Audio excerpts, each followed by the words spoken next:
इस वीडियो में 4 पार्ट्स होंगे। पहले शॉर्ट में जेपी ग्रुप की हिस्ट्री अंडरस्टैंड करेंगे। सेकंड पार्ट में रियल एस्टेट बिजनेस की बात करेंगे और इनकी दो prime real estate connected companies JAL और जेआईएल को समझेंगे। थर्ड पार्ट में ब्रीफली ये समझेंगे कि कौन सा लैंड अडानी के पास और कौन सा सुरक्षा के पास जाएगा। और लास्ट पार्ट में थोड़ा फ्यूचर प्रेडिक्ट करेंगे। इस वीडियो में आप समझोगे कि क्यों एक बैंकरप्टेड कंपनी को खरीदने के लिए इतनी ज्यादा पॉलिटिक्स हो रही है। सो असली कहानी जो आज तक किसी ने नहीं बताई।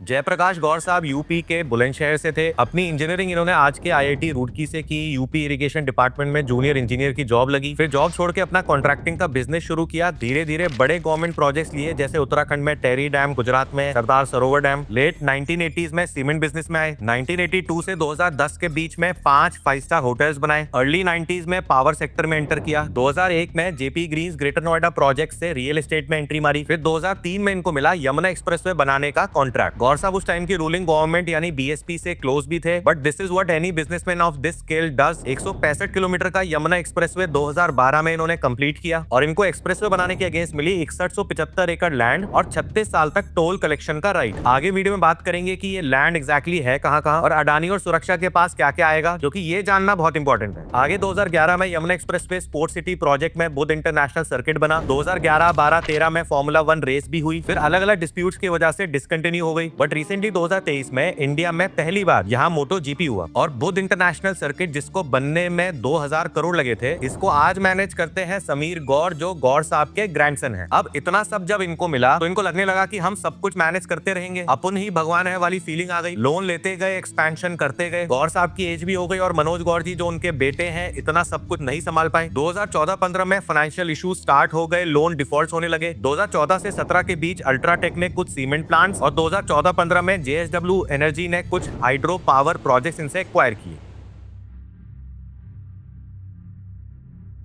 पहले समझते हैं 6175 एकड़ जमीन जो इनको एक्सप्रेसवे बनाने के अगेंस्ट मिली और जो जेपी ने अलग से अथॉरिटी से लैंड लिए वो एग्जैक्टली कहां है। तो पहला है जेपी ग्रीन्स ग्रेटर नोएडा, जिसका टोटल लैंड 452 एकड़ है, जो प्रोजेक्ट लॉन्च हुआ था 2001 में। सेकंड लैंड पार्सल है JP Wish Town spread across 5 sectors, जिसका टोटल लैंड 1162 एकड़ है, जो लॉन्च हुआ था 2007 में। Third JP Aman in sector 151 Noida, total land जिसका 70 एकड़ है, जो लॉन्च हुआ था 2009 में। Fourth JP sport city on Yamuna expressway, जिसका टोटल लैंड 5000 एकड़ है, जो लॉन्च हुआ था 2009 में। फिफ्थ जेपी ग्रीन्स विस्टाउन जो आगरा में है, जिसका टोटल लैंड 1248 एकड़ है, जो लॉन्च हुआ था 2012 में। और लास्ट जेपी के पास 1235 एकड़ का टाउनशिप लैंड है टप्पल में, जो अलीगढ़ डिस्ट्रिक्ट में आता है, जो आज तक ऑफिशियली लॉन्च नहीं हुआ। अब इस सारे लैंड पार्सल्स में से काफी लैंड ये अलग डेवलपर्स को बेच चुके हैं और कुछ लैंड पार्सल अलग अलग बैंक्स के पास मॉर्गेज भी है। सो जून 2024 में जिल को सुरक्षा ग्रुप ने एक्वायर किया। अब जानते हैं ये सुरक्षा है कौन। सुरक्षा realty Mumbai based real estate company है, जिसके प्रमोटर हैं सुधीर वालिया और ये ब्रदर इन लॉ हैं दिलीप सांघवी जी के, जो इंडिया की सबसे बड़ी फार्मास्यूटिकल कंपनी सन फार्मा के फाउंडर हैं। और ये हमारे गुज्जू भाई भी हैं, ये जानना भी बहुत इंपॉर्टेंट है। अब सुरक्षा को 20,000 रुके हुए फ्लैट्स डिलीवर करने हैं, लोन्स और येडा के ड्यूज क्लियर करने हैं और बचे हुए जिल के एसेट्स को मोनेटाइज करना है। Majorly assets are in the form of land parcels. पिछले 1.5 साल में एज पर सुरक्षा इन्होंने 4000 फ्लैट्स डिलीवर भी किए हैं। अब एक बहुत बड़ा एसेट जो इन्हें मिला है वो है यमुना एक्सप्रेसवे का टोल कलेक्शन। मैंने सुरक्षा वालों से पूछा भी कि पिछले 1.5 साल से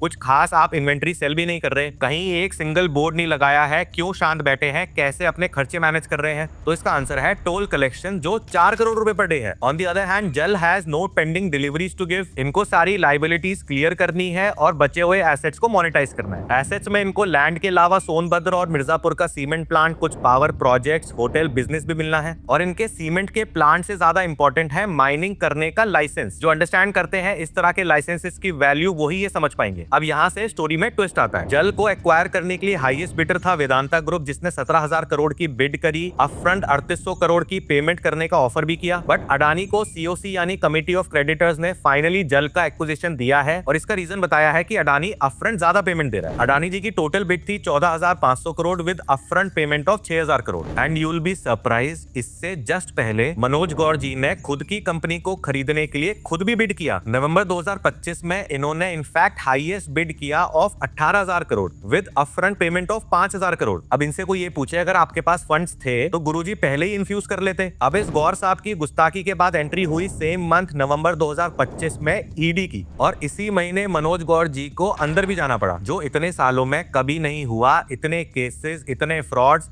साइफनिंग ऑफ फंड्स, आज तक जेपी फैमिली के किसी भी मेंबर को जेल नहीं जाना पड़ा था, बट ये हुआ अडानी के टेक ओवर से जस्ट पहले। लेकिन आगे आपको बताएंगे इस कहानी में ईडी की एंट्री अभी दोबारा भी होनी है। ये आपको बहुत ब्रीफली बताएंगे ताकि वीडियो ज्यादा लंबा ना हो। आप और डिटेल्स अंडरस्टैंड करना चाहेंगे तो आप हमें व्हाट्सएप कर ही सकते हैं।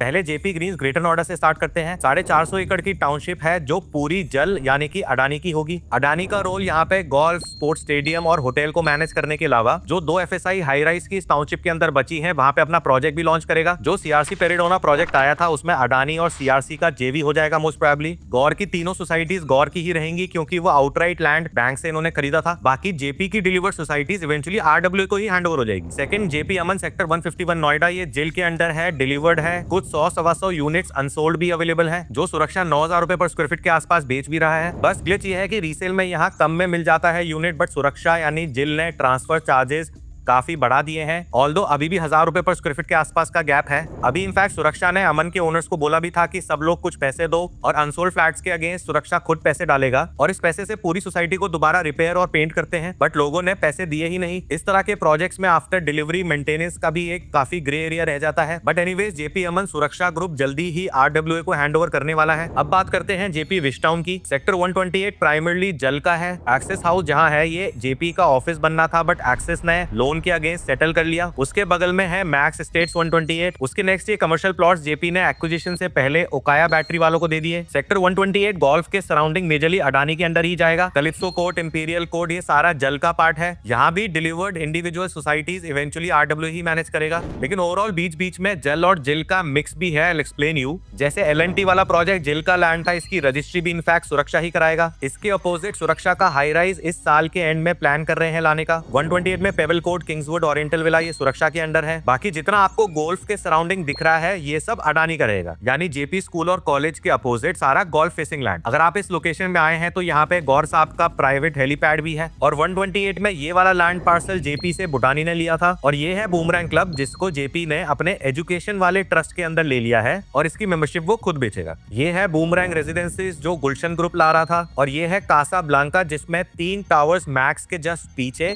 इसे सीआरसी कर रहा था। अब क्योंकि ये गुलशन और सीआरसी के प्रोजेक्ट्स की आउटराइट जमीन नहीं खरीदी थी इन्होंने, ये जेपी के साथ जॉइंट वेंचर एग्रीमेंट के ऊपर काम कर रहे थे, तो इन प्रोजेक्ट्स को अडानी बाय आउट करेगा या इन लोगों के साथ जेवी करेगा आज कहना ये मुश्किल है। ये है प्रोमेथियस स्कूल, इसके एडजेसेंट क्यूब है। दिस इज अंडर सुरक्षा। वैसे for your knowledge JP Wish Town में सबसे पहला प्रोजेक्ट 2007 में कलिप्सो कोर्ट आया था और उस टाइम अंडर राइटर्स वाला मार्केट था, तो 5600-5700 रुपए पर स्क्वायर फीट के आसपास सबसे पहली ट्रांजैक्शन यहाँ पे होनी स्टार्ट हुई। सेक्टर 131 इज मेजरली विद सुरक्षा। यहाँ ऑर्चर्ड्स और KBA high rises, Kensington park plots भी हैं। सेक्टर 133 और 134 भी मेजरली सुरक्षा के अंडर है। 133 में कमर्शियल लैंड में पारस 133 और एक लैंड भूटानी ने लिया है। अब विस्टाउन की सिंपल समरी ये है कि जो ready to move in projects हैं उनकी अनसोल्ड यूनिट सुरक्षा ग्रुप बेच रहा है। जैसे कॉस्मोस और क्लासिक में भी इनके पास 30-40 यूनिट्स हैं। अंडर कंस्ट्रक्शन टावर्स की सेल्स वो डिलीवरी के बाद स्टार्ट करेंगे। जैसे केबीए और केपीए में 25-30 यूनिट्स अवेलेबल हैं। कुछ अवेलेबल क्यूब, गार्डन आइल, कासा आइल्स में है। और सुरक्षा को बेचने की कोई गरज है ही नहीं। आपको बताया मैंने कि हर दिन का 4 करोड़ का गल्ला इनका टोल से आ रहा है। और सेक्टर 129 जो विस्टाउन का कमर्शियल सेक्टर था उसे जेपी ने अलग डेवलपर्स को भी बेचा था और कुछ लैंड पार्सल्स अलग अलग बैंक के पास मॉर्गेज भी थे। तो यहाँ पे अडानी और सुरक्षा का कुछ नहीं आएगा। और ये लैंड सेक्टर 129 का सबसे बड़ा लैंड है जिसमें गौर का मिक्स्ड यूज प्रोजेक्ट आएगा। इसके पीछे नर्सिंग होम का लैंड सुरक्षा ने रिसेंट करोड़ का किसी को बेचा है। नेक्स्ट इनकी एक टाउनशिप आगरा में है जहाँ प्लॉट्स लॉन्च हुए थे 2012 में, जहाँ ओवरऑल कोई खास डेवलपमेंट नहीं हुआ है। और जो 1200 एकड़ का लैंड इनका टप्पल में है वो सुरक्षा करेगा।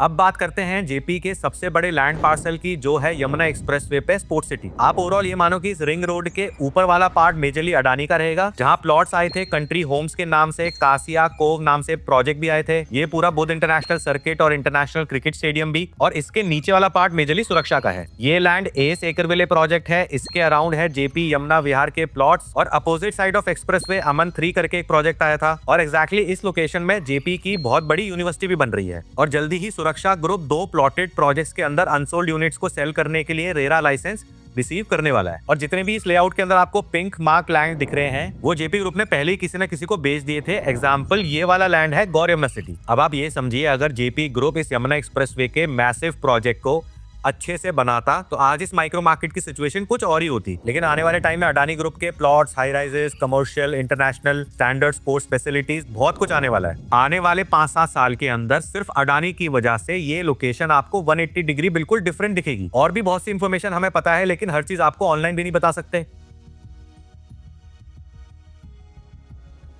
2024 में सुरक्षा ने जेपी हॉस्पिटल जो सेक्टर 128 में है उसे मैक्स हेल्थकेयर को बेचा, और इस डील के बाद सुरक्षा की लाइफ में भी एंट्री हो चुकी है ईडी की। ईडी ने केस किया है कि सुरक्षा ने 235 करोड़ डाइवर्ट करे हैं। और मैं सुरक्षा को भी बोलूंगा कि अगर भाई आप जेपी का कोई एसेट लिक्विडेट कर रहे हो तो आपको रुके हुए प्रोजेक्ट्स, रुके हुए टावर्स को कंप्लीट करने में वो फंड को लगाना है। बट आप ये समझो कि इतना झगड़ा, इतनी पॉलिटिक्स जेपी के अराउंड हुई क्यों है? क्योंकि जिसको भी ये साम्राज्य मिलेगा उसको अगले 25 साल तक रियल एस्टेट का काम अकेले जेपी को एक्वायर करने से ही मिल जाएगा। लेकिन इस पूरी सिचुएशन में चाहे बैंक्स हो, जेपी ग्रुप हो, अडानी हो, सुरक्षा हो, सबकी लास्ट प्रायोरिटी है जो आम आदमी है, जो बायर इन प्रोजेक्ट के अंदर स्टक है। इंडिया ऐसी कंट्री है जहां 100 करोड़ मेसी के इवेंट में लगा देंगे और आईएसएल फाइनेंशियली स्ट्रगल करता रहे। सेक्टर 150 में एक आदमी को पूरा सिस्टम बचा नहीं पाया। तो अभी मान के चलो सर्कमस्टेंस चाहे कुछ भी हो, इवेंचुअली आम आदमी like you and me will always be at the receiving end. और इसका सोल्यूशन रोना धोना या किसी गवर्नमेंट से या किसी कंपनी से कुछ एक्सपेक्टेशन रखने से ज्यादा अपना सिस्टम क्रिएट करना ही है। अपने घर में, अपने क्लोज सर्कल में ही पुलिस, वकील, आईएएस, नेता सब अपने ही होने चाहिए। And trust me, real estate जरूर फॉलो करें, चाहे आपको लेना है चाहे नहीं लेना है। It is the best MBA you can do. I have not met a single person in my life जिसको रियल एस्टेट का अच्छा ज्ञान हो और वो सुपर स्मार्ट ना हो। और फाइनली आपको दो बातें समझना भी बहुत जरूरी है। पहली ये कि जल और जिल के पास एग्जैक्टली कौन से लैंड जाएंगे ये बहुत मुश्किल है समझना, क्योंकि दोनों ही कंपनीज इतनी इंटरलिंक्ड है कि ये एग्जैक्ट सुरक्षा या अडानी वाले भी नहीं बता पाएंगे। और दूसरा ये कि आने वाले टाइम में वेदांता जल के एक्विजिशन के लिए अडानी के अगेंस्ट कोर्ट जाएगा ये बोल के कि पूरा एक्विजिशन प्रोसेस क्लैरिटी से नहीं हुआ है। और अगर आप रियल एस्टेट में एक इन्फॉर्म्ड डिसीजन लेने का सोच रहे हैं, you can talk to us. Also do join our WhatsApp community, QR is here, link is in the description. Sales की बात हम प्राइवेट में कर लेंगे। बहुत चीजें करते हैं हम रियल एस्टेट के अराउंड, उसका 10% भी आप मान के चले कि ऑनलाइन नहीं दिखा पाते। अब अगर आपको आज तक हमारी किसी भी वीडियो से नॉलेज, एंटरटेनमेंट या कोई भी वैल्यू एडिशन हुआ है तो थोड़ा सपोर्ट किया करें। Do like this video, put a good और bad comment and also subscribe to our channel. और हाँ, अभी अडानी ने ऑफिशियली टेक ओवर भी नहीं किया है, लेकिन जेपी के ऑफिस में अडानी का स्टाफ बैठना स्टार्ट हो चुका है। और लास्ट में मैं आपको ये बोलूंगा, जो मेरे दादाजी हमें हमेशा बोलते थे, जिसकी क्षमता होगी अपनी चलाने की वो हमेशा चलाएगा। रोने से फायदा नहीं है, बस अपनी लाठी बाकियों से बड़ी करो।